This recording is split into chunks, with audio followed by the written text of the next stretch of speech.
Indore crime branch police ने नशे के अवैध कारोबार पर बड़ी कार्रवाई करते हुए एक आरोपी को ब्राउन शुगर के साथ गिरफ्तार किया। पुलिस ने आरोपी के कब्जे से करीब 30 ग्राम ब्राउन शुगर जब्त की है, जिसके अंतर्राष्ट्रीय बाजार में कीमत लगभग 3 लाख रुपए बताई जा रही है। दरअसल पुलिस को मुखबरी से सूचना मिली थी कि एक व्यक्ति हुकुमचंद्र मिल क्षेत्र के पास मादक पदार्थ की तस्करी करने आ रहा है। सूचना के आधार पर की गई कार्रवाई में पुलिस ने मौके से आरोपी बादल धनोलिया निवासी तेजाजी नगर को धर दबोचा। पूछताछ में आरोपी ने कबूला कि वह सस्ते दामों पर ब्राउन शुगर खरीदकर शहर में नशे के आदी लोगों को ऊंचे दामों पर बेचता था। फिलहाल पुलिस ने आरोपी के खिलाफ एनडीपीएस एक्ट के तहत मामला दर्ज कर आगे की जांच शुरू कर दी है, जिसमें पुलिस ये पता लगाने में जुटी है कि आरोपी के तार किन अन्य तस्करों या सप्लायर से जुड़े हैं।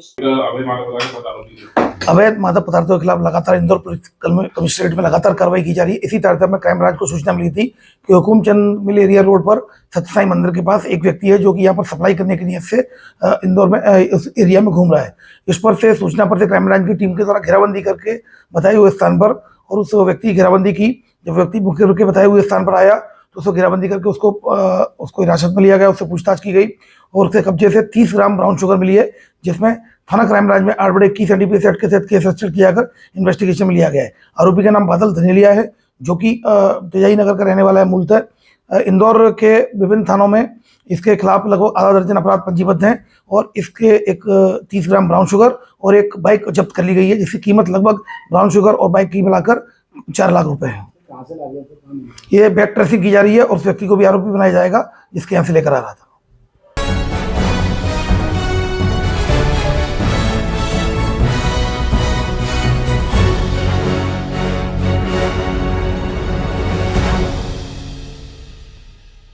धार जिले के धर्मपुरी और धामनोद में भारत के लौह पुरुष सरदार वल्लभ भाई पटेल की 150वीं जयंती पुलिस ने राष्ट्रीय एकता दिवस के रूप में मनाया। इस अवसर पर थाना परिसर में दौड़ का आयोजन किया गया, जिसमें आम जनता और युवाओं ने शामिल होकर अपनी सहभागिता निभाई। थाना प्रभारी संतोष सिंह यादव के नेतृत्व में दौड़ थाना परिसर में शुरू होकर नगर भ्रमण करते हुए थाना परिसर पहुंची, जहां दौड़ का समापन किया गया। इस दौरान समस्त पुलिस स्टाफ सहित अन्य लोग उपस्थित रहे। कार्यक्रम में थाना प्रभारी संतोष यादव ने सरदार पटेल के जीवन, उनके योगदान एवं देश की एकता और अखंडता में निभाई गई उनकी ऐतिहासिक भूमिका पर प्रकाश डालते हुए उपस्थित जनों को राष्ट्रीय एकता की शपथ दिलाई और कहा कि सरदार पटेल ने अपनी दृढ़ इच्छा शक्ति, संगठन क्षमता और देशभक्ति से पूरे भारत को एक सूत्र में बांधने का कार्य किया।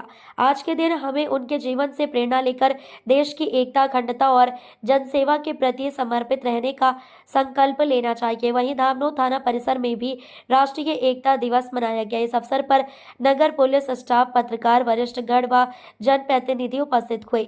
इसी के साथ सुबह 8 बजे महेश्वर रोड पुलिस स्टेशन से नगर पुराने बस स्टैंड तक बच्चे, युवा सहित वरिष्ठ ने सामूहिक मैराथन दौड़ में भाग लिया। वहीं एकता, अखंडता और सुरक्षा की भावना को मजबूती प्रदान करने के लिए राष्ट्रीय एकता दिवस की शपथ दिलाई गई।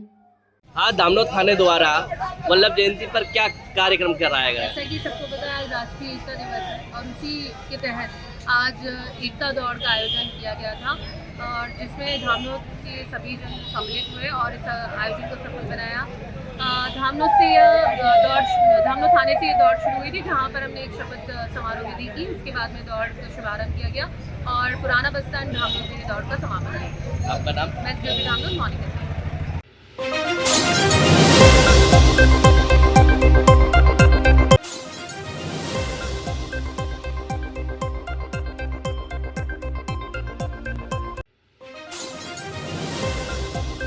इस वक्त की बड़ी खबर सोनभद्र से आ रही है। पुलिस और गौ तस्करों के बीच हुई मुठभेड़। पुलिस की जवाबी फायरिंग में एक गौ तस्कर घायलों को गौ तस्कर जितेंद्र यादव को किया गया गिरफ्तार। घायल अभियुक्त को इलाज के लिए लोड़ी स्थित जिला चिकित्सालय में पुलिस अभिरक्षा में भेजा गया। अभियुक्त जितेंद्र ने पुलिस की पूछताछ में बताया पहले भी कई बार गिरोह के साथ गौवंश की तस्करी कर चुका है। इस बार भी गौवंश को वध के लिए पश्चिम बंगाल भेजने की योजना थी। तस्कर के कब्जे से एक पिकअप वाहन से 5 गौवंश समेत एक तमंचा और कारतूस बरामद। मुखबिर की सूचना पर पुलिस और एसओजी टीम ने 2 अलग-अलग टीमें बनाकर की थी घेराबंदी। मुठभेड़ के दौरान अंधेरे का फायदा उठाकर 3 अन्य अभियुक्त इब्राहिम, मल्लू और हजरत फरार होने में सफल।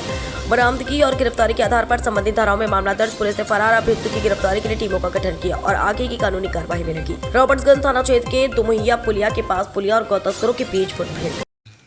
पुलिस अधीक्षक महोदय सोनभद्र द्वारा अपराधियों पशु तस्करों के विरुद्ध चलाया जा रहे अभियान के क्रम में आज प्रभारी निरीक्षक रॉबर्ट्सगंज एसओजी प्रभारी को सूचना प्राप्त हुई कि घोरावल की तरफ से एक पिकअप में गौवंशों को लादकर 4 अपराधी बिहार की तरफ जाने वाले हैं। इस सूचना पर दोनों अलग अलग टीमें बना करके दोमुहिया पुलिया के पास घेराबंदी की गई, जिसमें अपने आप को घिरा देकर अपराधियों की तरफ से ताबड़तोड़ फायरिंग शुरू कर दी गई। प्रभारी निरीक्षक रावर्ट्सगंज द्वारा अपने आप को बचाते हुए हिकमत अमली से एक फायर किया गया, जिससे जितेंद्र यादव जो कैमूर बिहार का रहने वाला है उसके पैर में गोली लगी है। मौके से उसको अस्पताल रवाना कर दिया गया है। मौके पे जांच में यह पाया गया कि 3 अपराधी मौके से फरार हुए, जिसमें इबरार उर्फ झोंटा, मल्लू और हजरत जो मौके से फरार हो गए हैं। उनके लिए अलग से टीमें गठित कर दी गई हैं। उनकी गिरफ्तारी है, मौके पे अन्य विधिक कार्रवाई की जा रही है।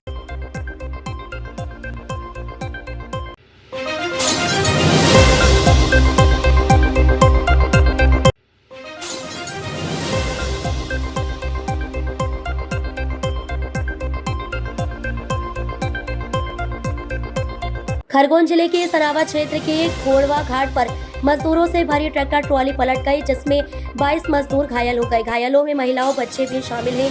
खंडवा जिले के बिराली से खरगोन जिले के हीरापुर मिर्ची तोड़ने आ रहे थे। ग्रामीणों की सूचना पर मौके पर पहुंची 108 एम्बुलेंस से सनावद सिविल अस्पताल घायलों को पहुंचाया गया। अस्पताल में उपचार जारी है। घायलों में 6 गंभीर मजदूरों को सनावद अस्पताल से जिला अस्पताल खंडवा रेफर किया गया है।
सरदार वल्लभ भाई पटेल की 150वीं जन्म जयंती पाटीदार समाज एकता दिवस के रूप में मना रहा है, जिसके तहत पाटीदार समाज गांव शहरों में विशाल वाहन रैली निकाल रहा है। बड़वानी जिले में ग्राम दवना कुआं केरवा घटमा के पाटीदार समाज द्वारा विशाल वाहन रैली निकाली गई, जो दवाना से ठीकरी तक निकली। जगह जगह इस वाहन रैली का स्वागत एवं सम्मान किया गया। ठीकरी पहुंचकर रैली का समापन हुआ और ठीकरी में सरदार वल्लभ भाई पटेल के माल्यार्पण एवं पूजन के पश्चात पाटीदार समाज के जिला अध्यक्ष उमेश मोदी द्वारा समाज के सभी लोगों को शपथ दिलाई गई। इसके पश्चात ग्राम घटवा में रक्तदान शिविर का आयोजन किया गया।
2 साल बेमिसाल, जनता का बना विश्वसनीय चैनल शहर क्राइम डिजिटल चैनल।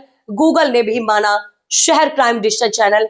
अब आप गूगल और गूगल क्रोम पर भी देख सकते हैं आपका विश्वसनीय चैनल शहर क्राइम डिजिटल चैनल को। आप सभी के सहयोग और प्यार से गूगल ने भी सराहा शहर क्राइम डिजिटल चैनल की खबर को।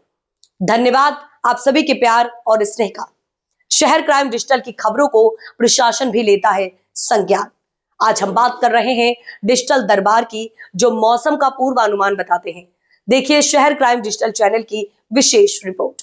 डिजिटल युग में डिजिटल दरबार से बारिश को लेकर खास चर्चा किसानों को बताते हैं। पूर्वानुमान बड़े व्यापारी भी रहते हैं डिजिटल की पोस्ट से सचेत। मध्य प्रदेश में हो रही अलग अलग क्षेत्र में बेमौसम बारिश हर वर्ग के लिए बड़ी परेशानी खड़ी कर देती है, तो वहीं किसानों के लिए तो ये बारिश मुसीबत का पहाड़ लेकर आई है। ये समय किसानों के लिए एक अच्छा माना जाता था, लेकिन बेमौसम बारिश ने किसानों की सारी मेहनत पर पानी फेर दिया। इससे किसानों को काफी नुकसान भी उठाना पड़ रहा है। आज का युग डिजिटल युग बन चुका है, लेकिन इस युग में एक ऐसे व्यक्ति हैं जो समय रहते बारिश का पूर्व अनुमान किसानों को एक लंबे अरसे से देते आ रहे हैं, जिससे किसान बारिश होने से पूर्व ही सचेत हो जाते हैं। इसी विषय को लेकर आज हमारे रतलाम जिले के शहर क्राइम रिपोर्टर पवन धाकड़ सरसी ने मौसम का पूर्व अनुमान बताने वाले डिजिटल युग में डिजिटल के नाम से जाने वाले डिजिटल दरबार सुमेर सिंह सिसोदिया से खास चर्चा की। यह एक ऐसे व्यक्ति हैं जो किसानों के लिए एक मसीहा का काम करते हैं। किसान सहित व्यापारी लोग भी एक बड़े आर्थिक नुकसान से बचते हैं। आइए हम जानते हैं सिसोदिया जी को किसानों तक सटीक जानकारी पहुंचाने के लिए किन किन परिस्थितियों का सामना करना पड़ता है और आगे का मौसम कैसे रहने वाला है। सुनते हैं डिजिटल दरबार का संदेश शहर क्राइम पर। नमस्कार, आप देख रहे हैं शहर क्राइम न्यूज चैनल और आज हम बात करेंगे किसानों के मसीहा, जो बारिश से पहले किसानों को अवगत करवाते हैं सारी जानकारियां। शहर क्राइम न्यूज चैनल पर पहली बार हमसे जुड़े हैं सुमेर सिंह डिजिटल दरबार। डिजिटल दरबार जी, आपका स्वागत है क्राइम न्यूज शहर चैनल में।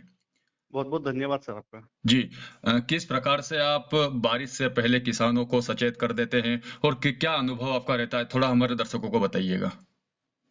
सबसे पहले तो सभी किसान भाइयों को जय श्री राम। जैसा भी अपडेट होता है मैं सोशल मीडिया के माध्यम से किसानों को अवगत करवा देता हूं कि आपके क्षेत्र में अगला सिस्टम बंगाल की खाड़ी या अरब सागर से जो बन रहा है वो कैसा इम्पैक्ट डालने वाला है, किस जिले में कैसी बारिश होने वाली है। तो किसान भाई उसको कुछ दिन पूर्व जानकर अपना जो खेती का काम है वो समेट लेते हैं समय पूर्व, जिससे उनको अभी पिछले 3-4 सालों से मैं वेदर की जो फोरकास्टिंग कर रहा हूँ उनसे काफी राहत मिली है और नुकसान जो है वो बहुत कम हो गया है उनका।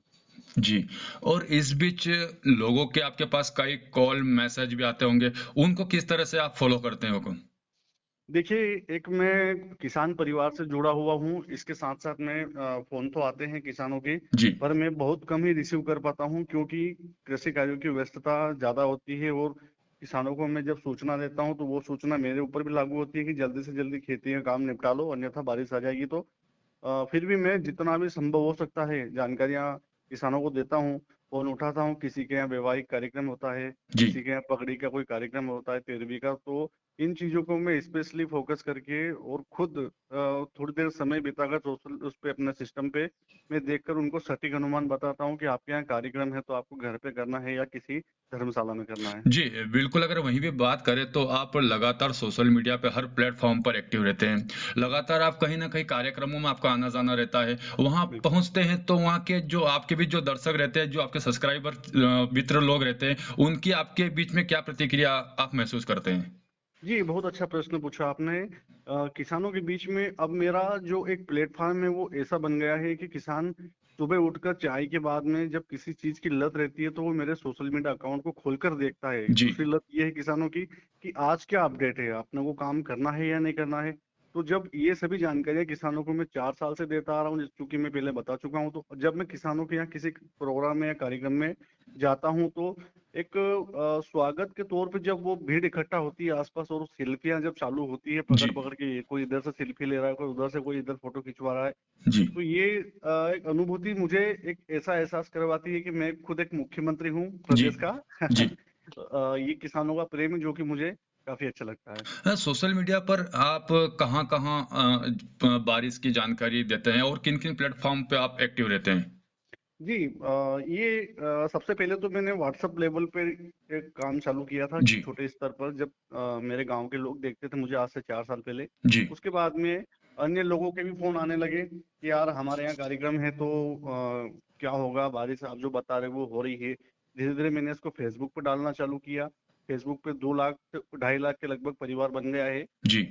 इसके साथ में मैंने एक और फेसबुक पे आईडी बना ली, उस पर भी 1.5 लाख का परिवार बन गया। इंस्टाग्राम पे 2.5 लाख पब्लिक जुड़ चुकी है। और मैंने अभी सडनली इस जो मानसून गया 2025 का, इसमें यूट्यूब पे भी चैनल चालू किया तो उस पे भी 75,000 सब्सक्राइबर अभी हो चुके हैं। जी, बिल्कुल मैं आपसे एक अलग क्वेश्चन करना चाहता हूँ। आपके जो लगातार आप मार्गदर्शन किसानों को देते आ रहे हैं, लगातार किसान उस चीज़ को फ़ॉलो भी करते आ रहे हैं। जी तो किसानों को कहीं न कहीं आमदनी में फ़र्क पड़ा है इससे?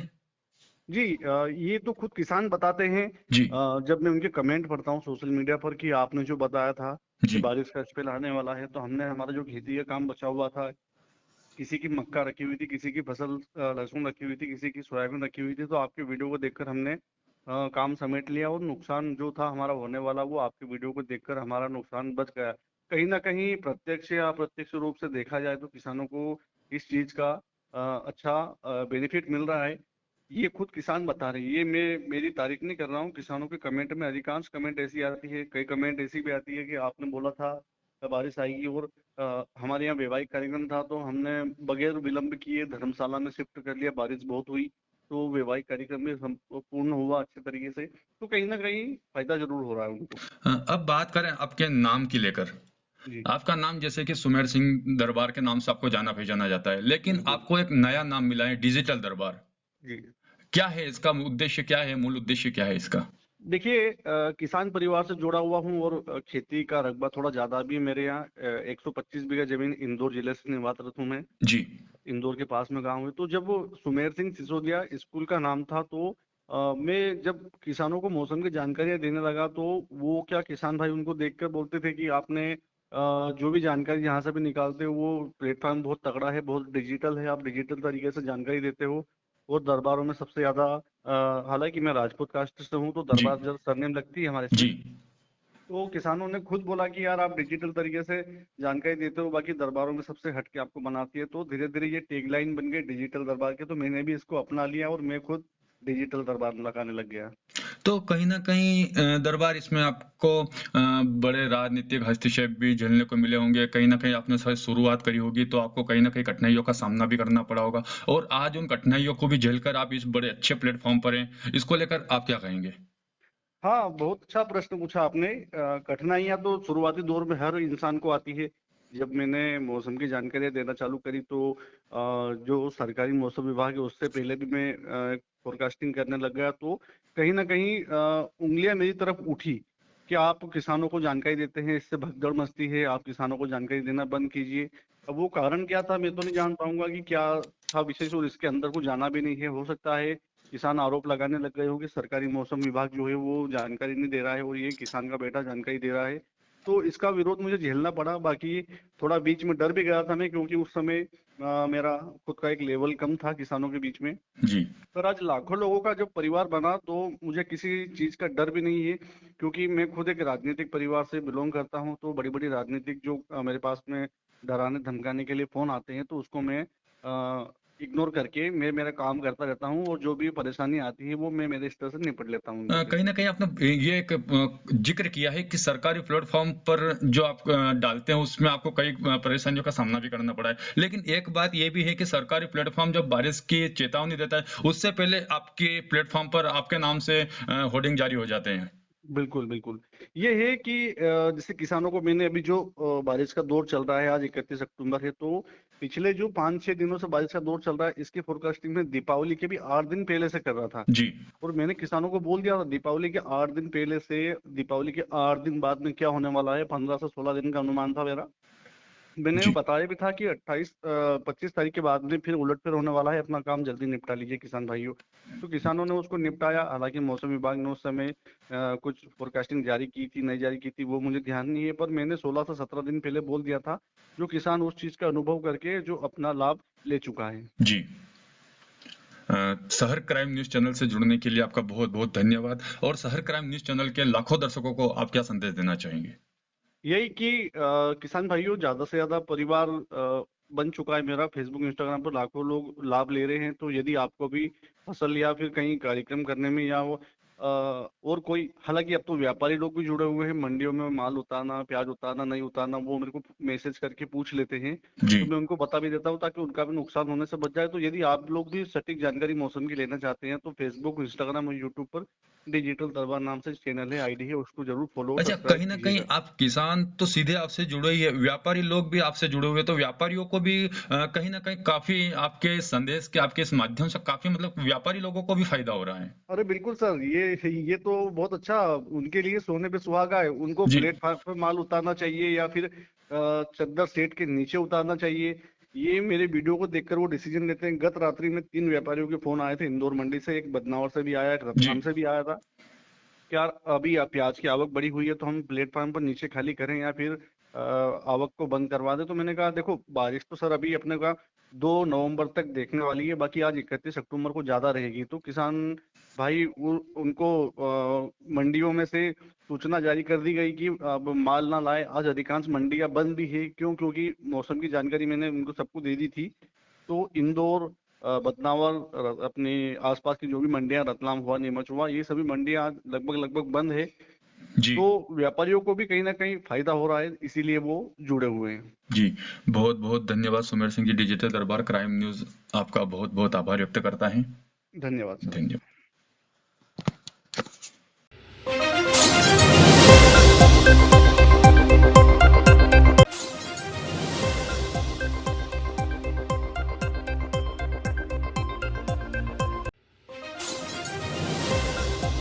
इस वक्त की बड़ी खबर आ रही है सोनभद्र से। यूपी सरकार के राज्य मंत्री समाज कल्याण संजीव सिंह गोंड के वाहन पर हमला। रॉबर्ट्सगंज से डाला लौटने के दौरान मनबड़ों ने हमला किया। मनबड़ों ने राज्य मंत्री की वाहन को ओवरटेक कर रोकने की कोशिश की। शीशा और बोनट पर मुक्के से हमला करने की कही जा रही बात। सोन नदी पुल पार करते ही बैरियर पर वाहन रोककर राज्य मंत्री ने पुलिस को घटना की दी सूचना पर तत्काल चौपन एसओ कुमुद शेखर सिंह फोर्स के साथ मौके पर पहुंचे। पुलिस ने इस मामले में लखनऊ नंबर की यूपी 32 KP 1042 एक कार को कब्जे में लिया। एसपी सोनभद्र ने बताया, राज्य मंत्री के काफिले में शामिल स्क्वाड गाड़ी को ओवरटेक करने को लेकर आपस में विवाद हुआ था। वाहन स्वामी अंकित मिश्रा को हिरासत में लेकर केस दर्ज कर 2 अन्य आरोपियों की तलाश में पुलिस जुटी हुई है।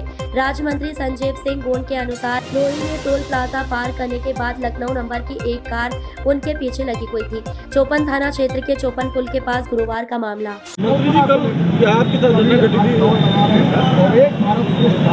देखिए, कल का जो घटना था बड़ी दुर्भाग्यपूर्ण था। कल कलेक्ट्रेट में कार्यक्रम के बाद शाम को जब हम अपने आवास पर निकले तो वहाँ पर जब टोल प्लाजा जैसे ही क्रॉस किए, उसके पीछे हमारी गाड़ी के पीछे हमारे जो स्कॉट चलता है, उसके बाद हमारी गाड़ी चलती है और उसके बाद एक स्कॉट और भी चलता है। तो एक काला रंग की कार तेज़ी से आगे निकल करके वो स्कॉट को हाथ मारने मतलब रोकने का प्रयास किया, लेकिन हमारे स्कॉट वाले बिना आदेश के रुकते नहीं हैं। तो हम अपने मन में सोचे कि कहीं ना कहीं अपने परिचित के लोग होंगे तो आएंगे उधर और कहीं रुकेंगे तो बात होगा, लेकिन वो लोग फिर जब स्कॉट नहीं रुका, फिर वो तेज़ी से आगे बढ़ करके हमारे गाड़ी को फिर पुनः रोकने का प्रयास किए और निरंतर इसी तरह से लगातार मारकुंडी, सलखन, पटवद और अंतिम लास्ट में चौपन पुल के पास जो बड़ा ब्रेकर है, वहाँ पर जो है कि जब हम हमारी गाड़ी जब पहुँचा तो पहले से आगे जो है कि अपनी गाड़ी लगा करके उसमें से रोक करके हमारे जो है कि स्कॉट वालों को गाली गलौज देने लगे। यहाँ तक कि हमारे गाड़ी को भी लोग जो है कि 2 लोग थे और हाथ से उसको जो है कि बोनट को लगे पीटने के लिए, हमारी गेट को लगे पीटने के लिए, लेकिन मैं रुका नहीं। मैं वहाँ से तुरंत HSO को फ़ोन किया, चौपन HSO को। उन्होंने तत्काल जो है कि आकर के और कप्तान साहब से बात हुआ तो मौके पर आकर के उन्होंने गाड़ी को अपने कब्जे में लिया और वहाँ से लोग फरार हो गए।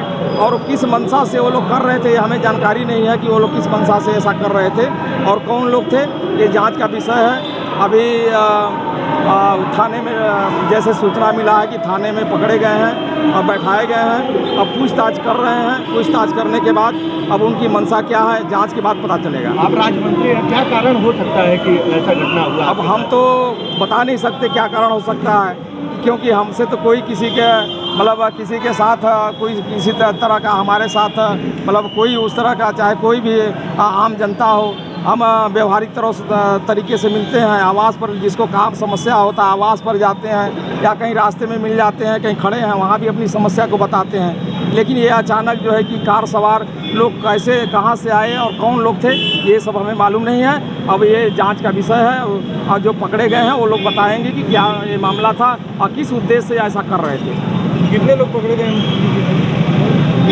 अभी तक तो एक लोग शायद पकड़ा गया है, अभी हमें जानकारी नहीं है, अभी जानकारी नहीं लिए हैं कि अभी, लेकिन एक लोग रात में ही पकड़ा गया है और वही बताएगा कि कौन कौन लोग थे और कहाँ के लोग थे।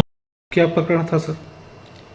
दिनांक 30/10/2025 को देर शाम लगभग 7:30 बजे पुलिस को सूचना प्राप्त हुई थी कि माननीय राज्य मंत्री श्री संजीव गौड़ जी एवं उनके साथी जिनका नाम संजीव कुमार त्रिपाठी है, ये लोग रॉबर्टगंज की तरफ से डाला की तरफ जा रहे थे। तभी जो माननीय मंत्री जी की गाड़ी थी उसमें एस्कॉर्ट गाड़ी के साथ एक दूसरी गाड़ी जिसका वाहन संख्या नंबर UP 32KP 1042 है, ओवरटेक करने को लेकर के आपस में वाद विवाद हुआ। वाद विवाद होने के उपरांत एस्कॉर्ट कर्मियों द्वारा थाना चौपन जो कि निकटतम थाना था उनको सूचना दी गई। थाना चौपन द्वारा चेकिंग लगाते ही इस गाड़ी जिसका वाहन संख्या UP 32KP 1042 है और इसके वाहन के जो ड्राइवर थे वाहन स्वामी जिनका नाम अंकित मिश्रा है, इनको पुलिस ने अरेस्ट कर लिया है। अंकित मिश्रा के साथ उस वाहन में 2 अन्य व्यक्ति जिनका नाम शुभम सोनी एवं पंकज अग्ररी, ये दुद्दी के निवासी हैं, ये भी सवार थे। ये दोनों फिलहाल अभी एब्सकॉन्डिंग हैं।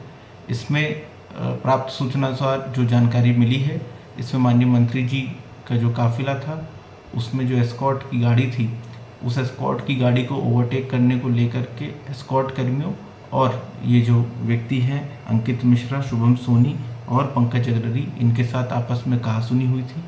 इसमें पुलिस ने तहरीर लेकर के सुसंगत धाराओं में अभियोग पंजीकृत कर लिया है। जो गाड़ी स्विफ्ट डिज़ायर जिसको अंकित मिश्रा चला रहे थे उस गाड़ी को भी हिरासत में लिया गया है और अंकित मिश्रा को इसमें अरेस्ट कर लिया गया है।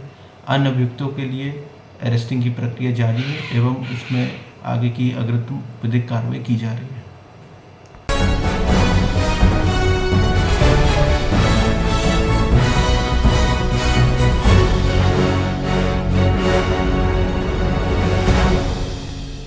मध्य प्रदेश शासन के निर्देशानुसार आज टांडा नगर में लौह पुरुष सरदार वल्लभ भाई पटेल की 150वीं जयंती पर थाना टांडा पर ट्रीट फॉर रन यूनिटी का आयोजन किया गया, जिसमें पुलिस स्टाफ के साथ स्कूल के छात्र एवं नगर के गणमान्य नागरिक तथा नगर रक्षा समिति सदस्य शामिल हुए। ये एकता दौड़ पुलिस थाना परिसर से प्रारंभ होकर नगर के मुख्य मार्गों से होते हुए पुनः पुलिस थाना परिसर पर समाप्त हुई। पुलिस थाना परिसर पर जमकर योग अभ्यास किया गया। इस अवसर पर TI संजय रावत, उप निरीक्षक भूपेंद्र खंडतिया, योगेंद्र मावी, राम सिंह सस्तिया, प्रधान आरक्षक पिट्ठू सिंह, दिनेश महिडा, सिद्धार्थ गोरे, सुनील पवार, गोवर्धन कटारा, विपिन कुमार सहित समस्त स्टाफ शामिल हुए।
राष्ट्रीय एकता दिवस के अवसर पर पूरे अलीराजपुर जिले में रन फॉर यूनिटी एकता दौड़ का भव्य और ऐतिहासिक आयोजन किया गया। यह आयोजन लौह पुरुष सरदार वल्लभ भाई पटेल की 150वीं जयंती के उपलक्ष्य में रखा गया, जिनके अदम्य साहस, दृढ़ निश्चय और राष्ट्रीय एकीकरण के योगदान को पूरे देश में आज भी श्रद्धा से याद किया जाता है। इस अवसर पर उद्देश्य देश में एकता, अखंडता और समरसत्ता के भाव को सशक्त बनाना तथा नागरिकों में देशभक्ति, सहयोग और सामाजिक सद्भाव की भावना को प्रबल करना रहा। जिला स्तरीय मुख्य कार्यक्रम का शुभारंभ पुलिस नियंत्रण कक्ष अलीराजपुर से हुआ। इस अवसर पर कलेक्टर श्रीमती नीतू माथुर एवं पुलिस अधीक्षक श्री रघुवंश सिंह मुख्य अतिथि के रूप में उपस्थित रहे। कार्यक्रम की शुरुआत में सर्वप्रथम सभी अधिकारियों, कर्मचारियों, कॉलेज एवं स्कूल के छात्र छात्राओं को राष्ट्रीय साइबर सुरक्षा जागरूकता माह NCSAM 2025 के अंतर्गत साइबर सुरक्षा शपथ दिलवाई गई, जिसमें डिजिटल माध्यमों के सुरक्षित उपयोग, ऑनलाइन सतर्कता तथा साइबर अपराधों से बचाव का संकल्प लिया गया। इसके उपरांत कलेक्टर एवं पुलिस अधीक्षक ने रन फॉर यूनिटी एकता दौड़ को हरी झंडी दिखाकर रवाना किया। इस दौड़ में बड़ी संख्या में विद्यार्थी, पुलिस बल, सामाजिक संगठन एवं आम नागरिक उत्साहपूर्वक सम्मिलित हुए। ये एकता दौड़ पुलिस नियंत्रण कक्ष से प्रारंभ होकर दाहोद नाका, रक्षा चौराहा, सिनेमा चौराहा से होते हुए एक भारत श्रेष्ठ भारत का संदेश देते हुए फतेह क्लब मैदान तक पहुंची। फतेह क्लब मैदान में कार्यक्रम का समापन हुआ, जहां कलेक्टर श्रीमती नीतू माथुर एवं पुलिस अधीक्षक श्री रघुवंश सिंह ने उपस्थित जनप्रतिनिधियों, अधिकारियों, विद्यार्थियों एवं नागरिकों को राष्ट्रीय एकता दिवस की शपथ दिलवाई। शपथ के दौरान सभी ने देश की एकता, अखंडता और भाईचारे को बनाए रखने का संकल्प दोहराया।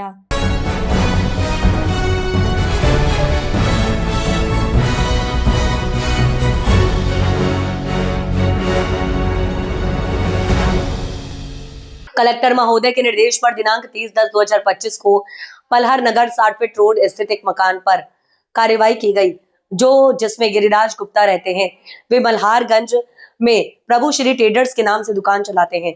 उनके घर पर बहुत मात्रा में वनस्पति तेल, एसेंस एवं घी पाया गया एवं विभिन्न ब्रांड जैसे सांची, अमूल, नोवा, मालवा के रैपर एवं आउटर कवर मिले, जिसमें उनके द्वारा बनाया हुआ घी पैक किया जाता है। मौके से घी, तेल, एसेंस के 6 नमूने लिए गए। मौके पर 27 डिब्बे वनस्पति, 13 डिब्बे तेल, 3 डिब्बे घी एवं 5 बोतल एसेंस एवं 350 रैपर सांची, नोवा, अमूल, मालवा के पाए गए।